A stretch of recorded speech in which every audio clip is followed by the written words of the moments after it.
My name is Gregory Olson. I'm with the Strategic Early Warning Network. The SEWN program is a Pennsylvania-funded job-saving program. We are chartered to help organizations save jobs currently, particularly in the COVID crisis, and to save jobs in the future. And with that charter, we've initiated some efforts to kind of talk about what companies are doing, what businesses are doing to be more competitive in the next few years into the next decade. We have initiated a program called Technology Road Mapping, and we've worked with some of the businesses around that. And so we're going to share some of the learnings that we've had from the Technology Road Mapping program. And today I have the pleasure of being joined by John Shegda and Eric Wilhelm, who are co-owners of KMM Group. And they have recently gone through the merging of three organizations and the cultures that exist with them. And so today we're going to kind of focus on how that impacts decisions about business, impacts your decisions about technology, and how you integrate technology into a workforce that have been used to doing it on their own, and now they're going to need to collaborate and share with people who are working with them and who are also part of their success. So with that, John and Eric, thank you for joining us today. It's a pleasure to be talking with you. Glad to be here. Thank you. Thank you, guys. All right, I'm going to start out, and I will start out with, and I can, as I say, we can kind of do this in two comment on the same question, if you will. We need to keep answering, but see, the first question coming up and really is, what went into making the decision to merge your organizations to kind of come together? Man, multiple levels of that. And I think Eric and I can both make some significant commentary on it. At the very base level, when you looked at both of the companies or all three of the companies, you would see that there was synergy right out of the gate, right? That the competencies in one were not matched by any competencies in either of the other two. So what it did automatically right at the start is take something that where each company might have a sector or a segment of capability, or can take something so far and bring more soup to nuts capability under one theoretical roof, hopefully one real roof in the coming year. But that was really just the very first, and really not the biggest driver, but on the surface, that's what I think most people look at and see is that, okay, there's not a lot of overlap of capabilities, so that there are efficiencies to be gained and synergies to be had there. I won't talk, because we can talk all day on this. I mean, Eric, you want to share some other aspects of that? I think that John and I, first off, we approached the business in a similar fashion from the perspective of culture. We had cultures that were incredibly aligned, and we shared similar beliefs, both John and I. But the one thing that was a big driving factor for me when we got down more into the weeds was that both KVI and M&S are known in the marketplace to be problem solvers, to be faced with projects or challenges where other suppliers have failed or not been able to come through all the way for a customer. And I have a personal belief that there's a mentality in almost a cultural way about people that are able to thrive in that type of environment. So that was one driver. And then the next driver down in the weeds was around precision. Obviously grinding technology can hold tighter tolerances than CNC machines can. in many cases, especially when you look at the single-digit millionth tolerances that M&S and Marin are capable of. But the one thing there again is that when you're used to working, for instance, in the machining end with tolerances less than 1,000, sometimes even a tenth to 2/10, and you've got the right equipment, there's still a specific mentality about the approach to that type of work. And had we been two completely different companies in that world, I don't think it would have been successful. So again, there was a shared mentality in how you approach work. And the simple adage of measure twice, cut once, as cliche as it may sound, really does come into play. And we both also had respect for our customers in that in many cases we were dealing with their product that already had value into it, much like we do in the EDM world or on the surface grinding side of things. And of course, M&S and Marin dealing exactly in that world. And again, I think it's just a little bit of a different approach.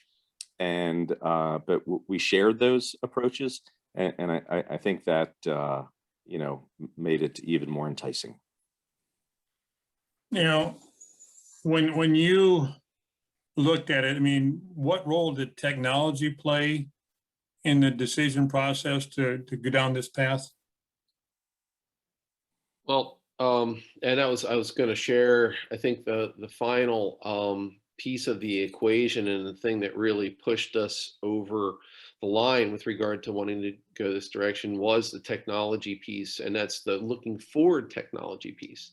The needs of what is going to be required of us in manufacturing going forward as the industry continues to evolve. The additive manufacturing that's going to become a bigger piece, the data collection, the connectivity, all of that is going to continue to play a larger role in our daily lives. And we felt like we'd be better off as a larger organization by merging our groups to be able to adopt, and not only adopt, but thrive in an environment like that. So we have when you pull everything together, you have cultures that are very strong, that are attractive to younger people. So we have a pretty young workforce that are actually excited.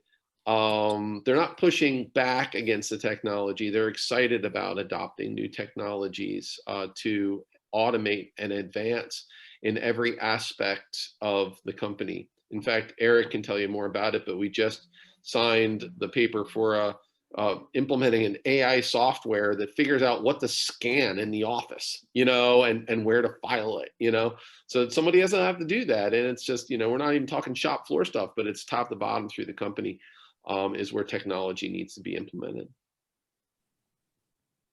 Eric? Yes, the having mass to be able to put the capital together for the future investments that are needed, that are going to drive this industry.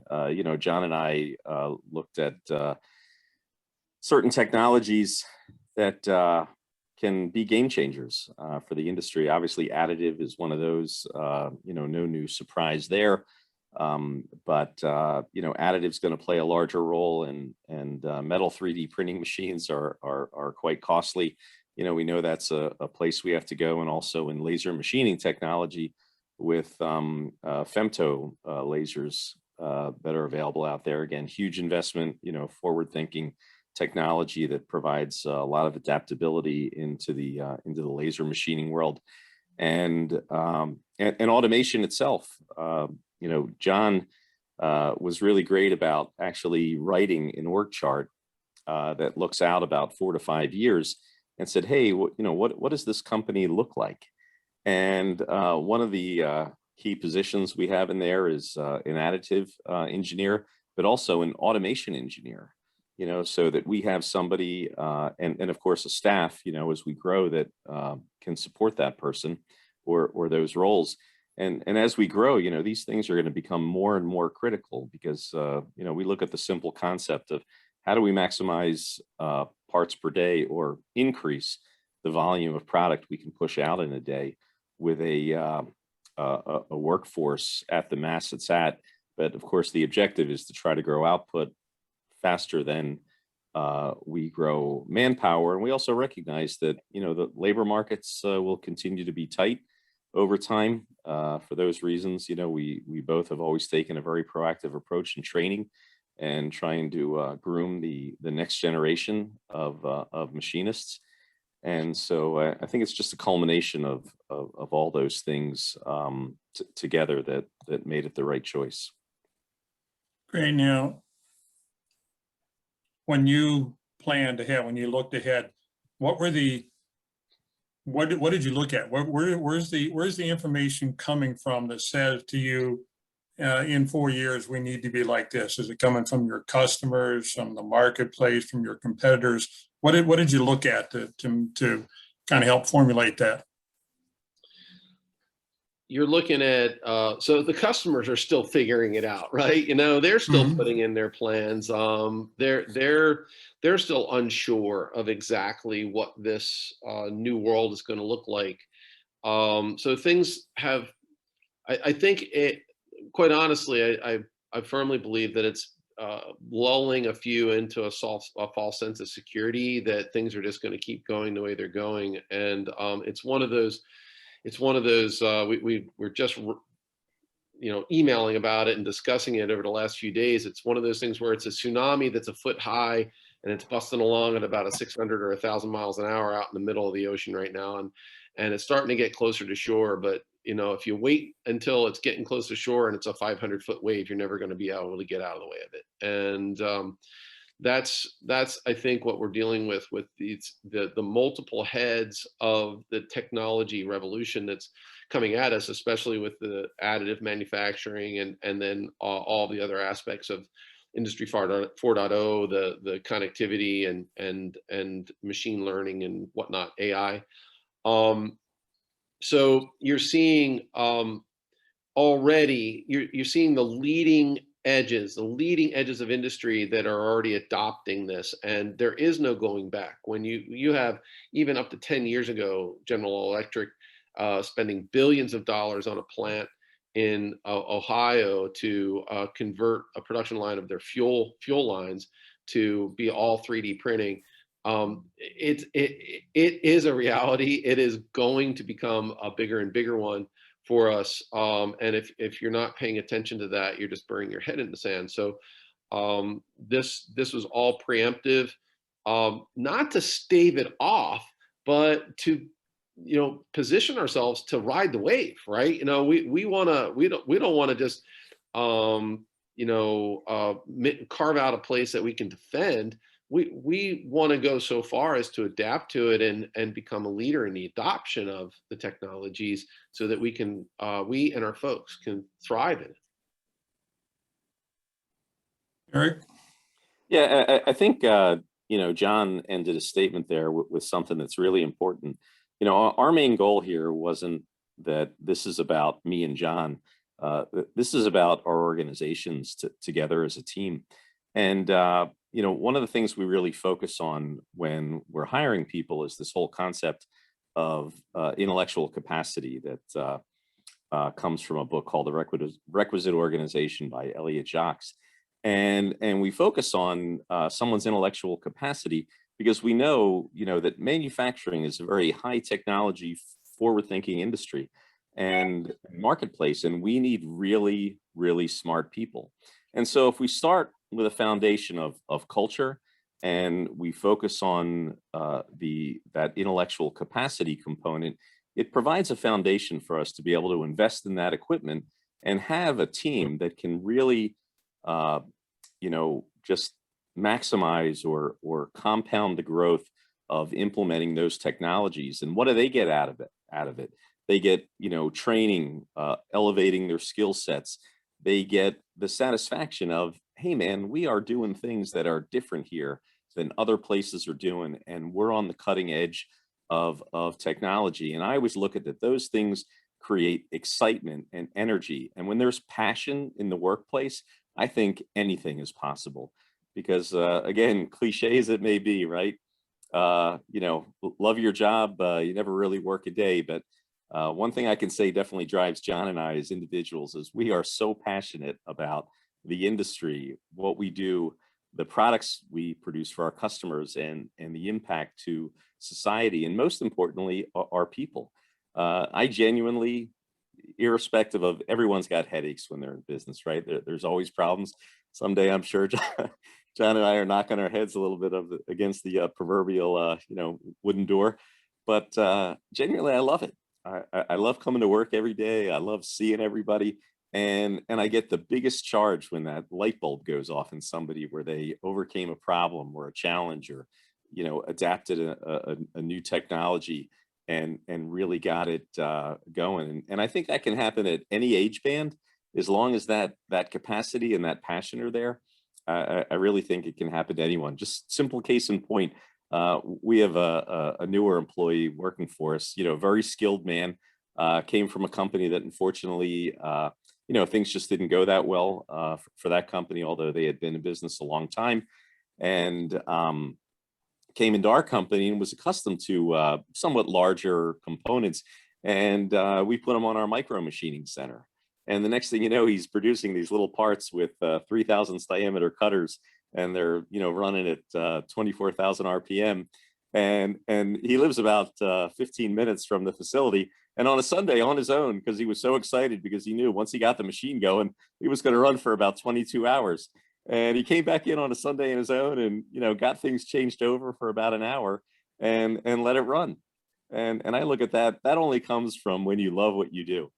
And they're the kind of things that really give me a charge in being a part of this business. It's great, Eric, and I guess that to both of you, it's always your passion for your business comes through.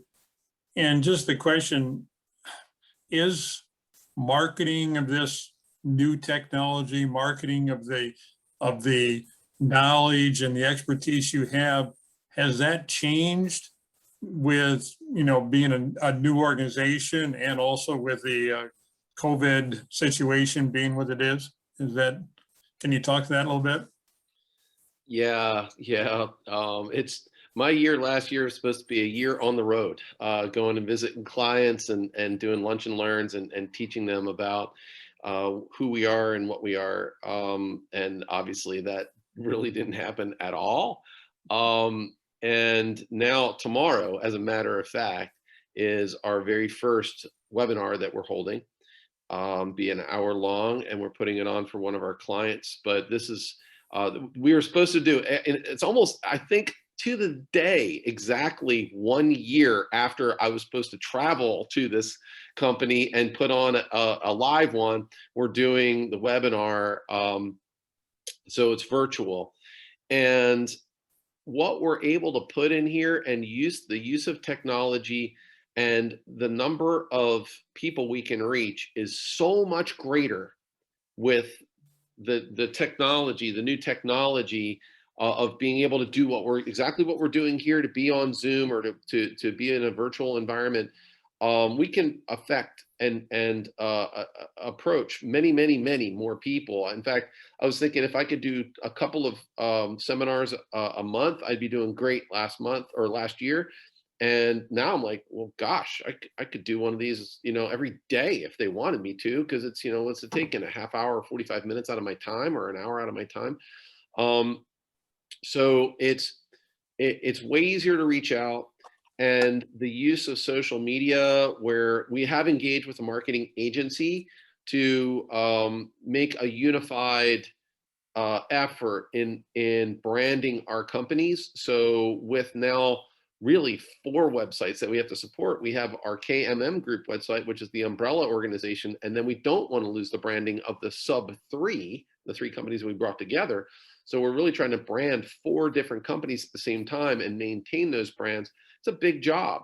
And, using the digital technologies now and using expertise in the field has absolutely changed the game for us. From your perspective, how do you market the knowledge? How do you market, number one, your passion, number 2, your knowledge, and how do you communicate to the customers as a small business owner that you are providing them a technology edge? Yeah, so this is like John mentioned with the lunch and learns, right? We're in a brave new world in how we how we communicate things, and one thing I have to say I've definitely learned in being a part of this merger is that John has always done a great job. If anything, maybe even over communicating sometimes with customers, whether it be the status of a project or getting into a DFM discussion with a customer. But I think the best thing that promotes here is the problem solving ability more so than just the technology. And over and above that, I think paramount to all of it, no matter what, is this intentional culture. Because I think John and I both agree that any company can go out and buy the greatest equipment, right? And sometimes, much like a sports team, right, you can go out and get the best player. But if you don't have a cohesiveness and a flow or a culture within the organization, I don't think you'll succeed, And I think that our culture is probably the greatest differentiating factor in selling ourselves to our customers. And I think that not only the products we provide, but the service really helps articulate that to the marketplace. Good. Can I And add? I think, Can I add something to the end of that, Greg? And just something that Eric said sparked something in my mind, and it's the problem solving piece, because everybody can go out and buy the latest technology. It's just money, right? So if you have enough, you can go and leverage that and get that piece of equipment. But really, what's great about this industry, and what really applies to everybody, that all of our colleagues in this industry, is that we have this base of experiences. We've learned so much over decades in what we do. And by marrying the new technology with the experiences that we've had, and understanding that a solution in one area can often lead to a breakthrough in another, that's the separator.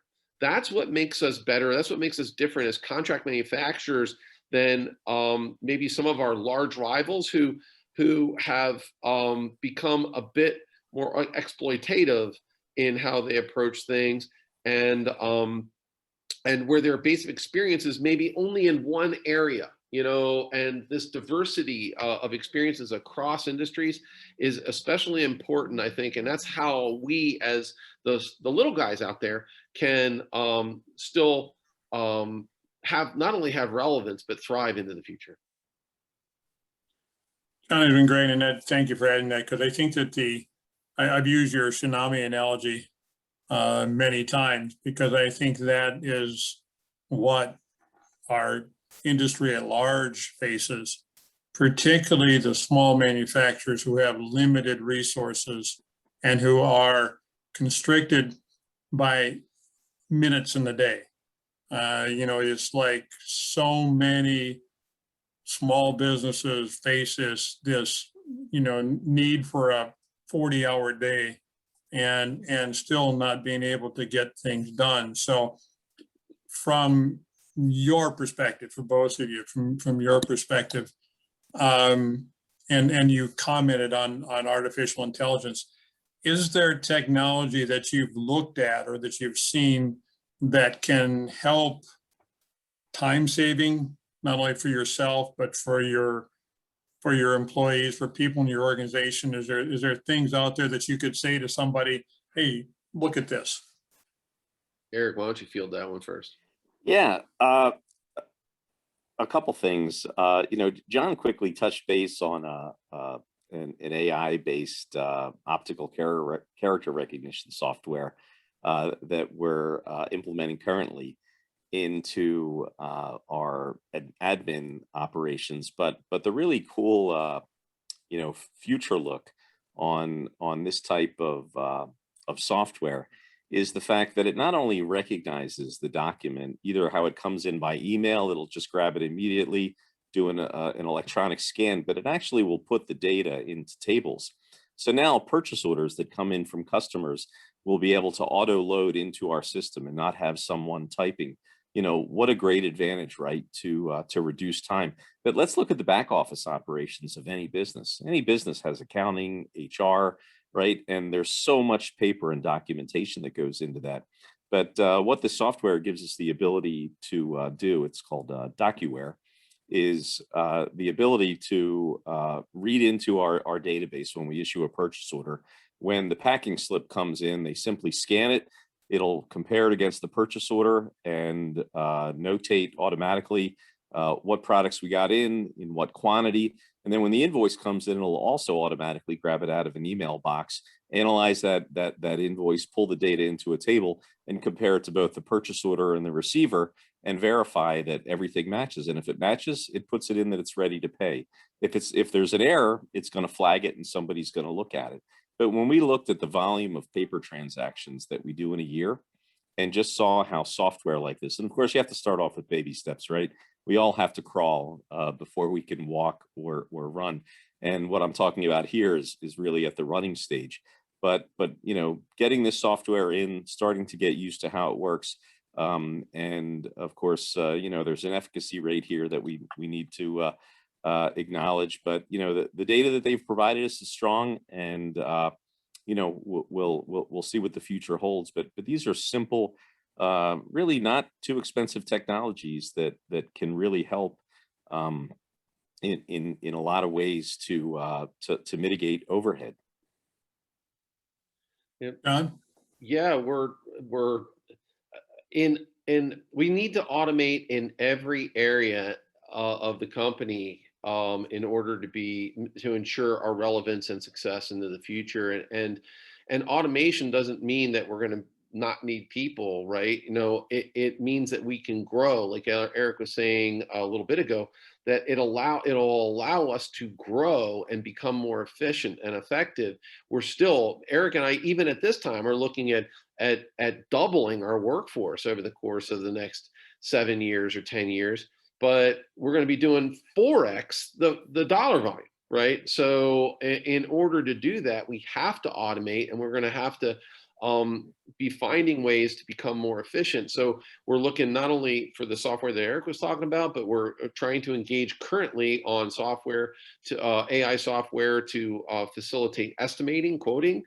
We're about to issue a purchase order today or tomorrow, probably tomorrow, for a new an inspection technology that just came out. That we have some, Greg, we have some really high-end inspection equipment here, and we have a component that we're making that's taken literally 30 minutes to check the damn part, and with all the features on it and everything. And we had this company demo this for us and come in and spend a whole day. The thing checks the part in 45 seconds. So it is, we have to make these investments, and that's what they are. They're in not only on the floor and running machines, but in quality, in estimating, in the back office, in every aspect of the company, in order to facilitate the growth of the company and let it go the way it wants to go. It's great, because I think that there is a whole push around all this back office stuff. We're even talking about using algorithms to recruit, all those kind of things. So, I mean, we have a project, artificial intelligence and human resources. So there's push big time that human resources will actually be driven by AI. The hard part for us, from our perspective, is how do small manufacturers get access to that kind of information, that kind of data? So it's encouraging to hear you guys talk about using AI to help in some of these ways and justifying the investment in it. Just a question, have you looked at machine-to-machine communication? Have you looked at artificial intelligence and how your ERP, your MRP, all your systems communicate with the equipment and the operators, et cetera? Is there things happening out there that would be worth looking at if you're a small manufacturer?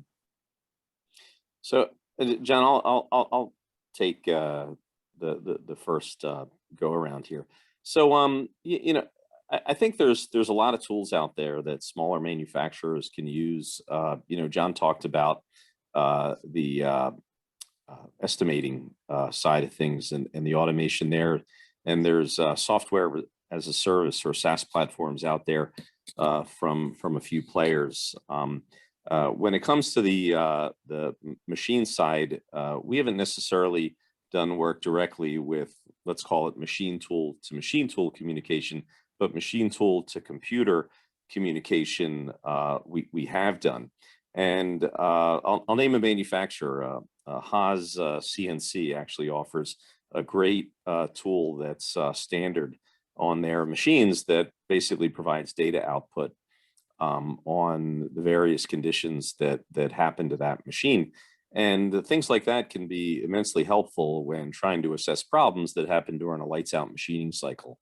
We've taken that a bit further, and we have nearly all of our machines, those where the controls permitted, and the ones where it didn't, we had to use, I guess, quote, a dumb connection, but where all of our CNC machine tools communicate into a scheduling piece of software and basically track all the machine time that's spent on a job from setup through idle time, production, and breakdown.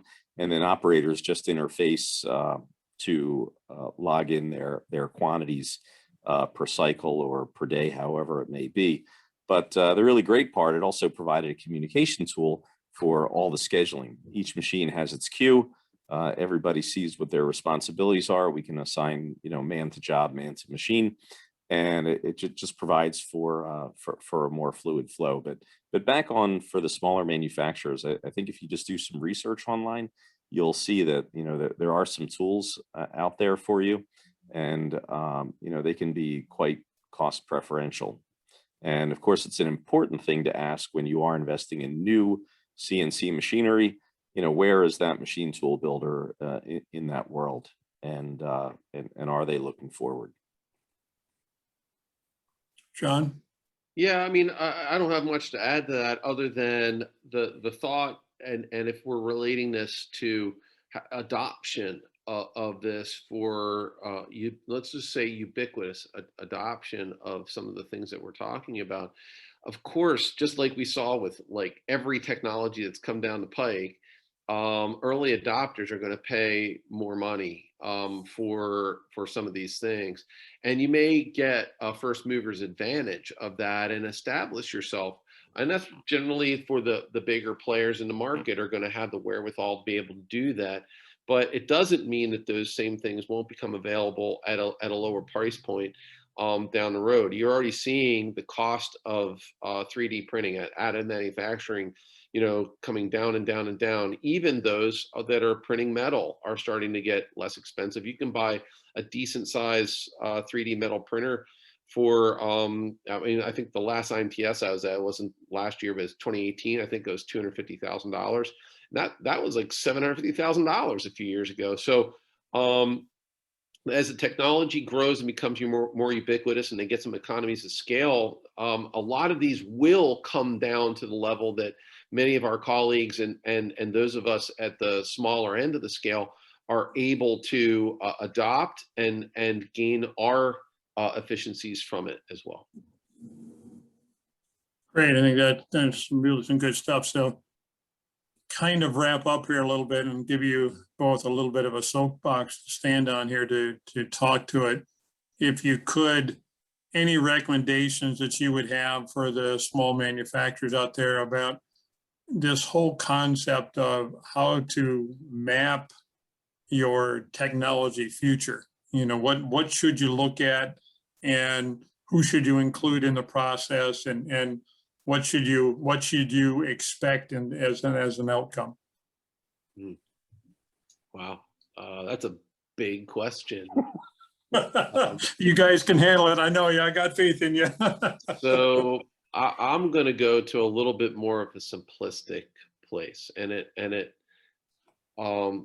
has to do with making a determination of which way you want to go, right? So a lot of a lot of the decisions that will be required and that will require investment of us, there needs to be, because it is an aging industry, right? I think too many of us, especially in manufacturing, don't think about how they're going to exit. That they don't think about what the timing is, how they're going to do it, how they're going to go about it. What is their business? Is their business a lifestyle business, or is their business something they want to pass on to another generation, or is their business something they want to sell and have it go on in the future, maybe in a little different form? But, and I think everything starts with that. You have to make a determination as to where you're going to go and what does your business look like? Because if you think if you're going to just close the doors in 10 years, when things are, hey, and I'm going to run my course and squeeze it for every penny it's worth, then maybe it doesn't make the sense to make the technological investments. You may not get it out of it. But if you think the business is going to go on, then that starts making the decisions for you, because you won't be relevant if you think it's going to go forward without making some investments. And then I guess very simply put after that is, once you make that decision as to how you want to see your business go into the future or yourself, is then make a plan. Just sit down, write it out, and make a plan. There's an Eisenhower quote I've been fond of saying lately. It's a plan is useless, but planning is invaluable. That the act of going through it and writing it down is so important, because it gives you the opportunity to change and flex it when you need, because it will happen, right? The plan, you can't see into the future, and you're going to have to make adaptations to any kind of plan. But if you don't make a plan, you're just leaving it to potluck. Okay, Eric? Greg, this is what I love about being partners with John, and why we've eloquently started to refer to each other as cuz, because we were together with a peer that owns a large business up in the New England area, and we told him we had merged, and he's like, man, you guys are like cousins, Nothing. Great. So and one of the really great things that I think we were incredibly lucky and fortunate with was that for every void in one business, there was someone that filled, that position, and vice versa. And the same thing with John and I. Like, you would figure, hey, you're going to put two businesses together. There's two guys at the top. They probably both have huge egos, right? And they're going to be battling. And the reality is I totally accepted that John is a great visionary, and his discussion about planning and strategy and laying out that plan, I think, is what makes him so great. And I'm the guy that you've probably, recognized in a lot of my responses is more into the weeds and the implementation side and integration side of things. So, we followed this business model called EOS, or Entrepreneurial Operating System, Greg, that I think you're aware of through some of our Manufacturing Alliance meetings. Yes. We had a facilitator there. And, the two things at the top of that business model are the visionary and the integrator. And John and I just knew from the start, each of us had, a certain fit to specifically one of those roles. And the other thing I think we have too is just tremendous respect, and that's something that we promote in our organizations and we live day to day. And, we both value each other's opinion. And quite frankly, when something's more important to one or the other, we just let it go that way. It's not worth spilled milk. But back to your comment about the roadmap. One of our business peers said to us when we started this thing, and we said, hey, how far do we want to take it? Where do we want to go? And he said, hey, man, be a dreamer and look at the end in mind, right? And just try to, close your eyes and have a vision for what you see and work backwards. And a lot of that type of thought went into our strategic planning, laying out, okay, how many employees do we really see this being at? What's our gross revenue? And then we started looking at, okay, well, what type of income do we generate per machine per person, really kind of digging into the accounting side and then working that backwards and then figuring out, okay, well, each year, if we've got to add this many people and this much equipment, let's look at our operating budget, let's look at our margins, let's look at our CapEx plan and see how that looks going forward. And then, on top of it, we do need a good partner with our bank, and how does that come into play? So all that being said, you asked up front about, how could we lay out a technology roadmap for our smaller manufacturers? And I think you just simply have to start with the end in mind and then kind of work backwards. It can be 1 year out, it can be 2 years, it can even be 6 months. It doesn't have to be 10 years out or 5 years, because the first time you get into planning, it's kind of hard, right? But the more you do it and you see how it turns out, you get better at it. Even start it 3 months out and see what that looks like and kind of lay out the steps, as John said. And of course, that same planning approach applies to technology. Hey, what are my biggest struggles in what I'm machining here? Why am I losing orders to other, competitors? Is it about price? Is it about service? Is it about capability? Is it about the fact that I'm not ISO certified, or, whatever it may be? And start really understanding your market. And I think that can drive you to where you want to get. And at the most basic level, the best piece of advice our business coach ever gave me, Ed Curry, was, Eric, you got to understand your numbers. Because if you don't understand your numbers, you could be doing a lot of hard work for a long period of time.